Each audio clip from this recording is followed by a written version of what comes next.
The agriculture sector has once again proven why it is such a key contributor to Kenya's economy, shrugging off the effects of the COVID-19 pandemic and an invasion of locusts to post growth of 5.4% in 2020. That's 5.4%. That growth is 1.4 percentage points above the 3% that is registered in 2019. Lois Wangoi delves into the statistics on the agricultural front.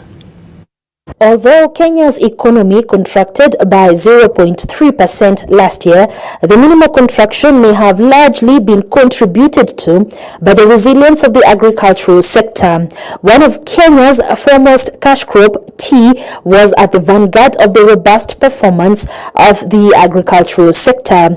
Tea earnings went up by 17.4% to 122.2 billion shillings in 2020.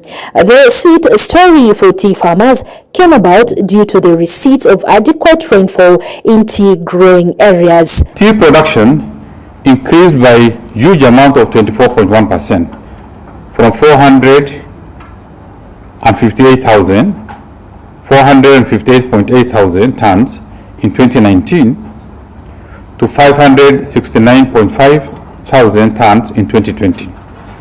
The volume of canes deliveries increased from 4.4 million in 2019 to 6 million in 2020. Coffee, however, had a negative turn in output, declining from 45,000 tons in the year 2018-2019 season to 36.9 thousand tons in 2019-2020.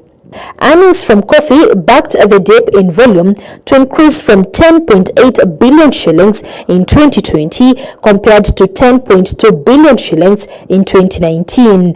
Among the reasons for the dip, poor weather conditions in coffee growing areas, inadequate application of farm inputs by smallholders farmers, and the shift in land use from coffee farming to real estate. As far as horticulture is concerned, the volume of horticultural exports decreased by 4.5% to 313.6 thousand tons in 2020 from 328.3 thousand tons the year before. That dip was, however, insufficient to reduce the earnings in the subsector. Horticultural produce increased by 3.9% to stand at shilling 150.2 billion in 2020, mainly attributed to better international export prices during the review period. There was a marginal increase in the volume of milk consumed by Kenyans last year.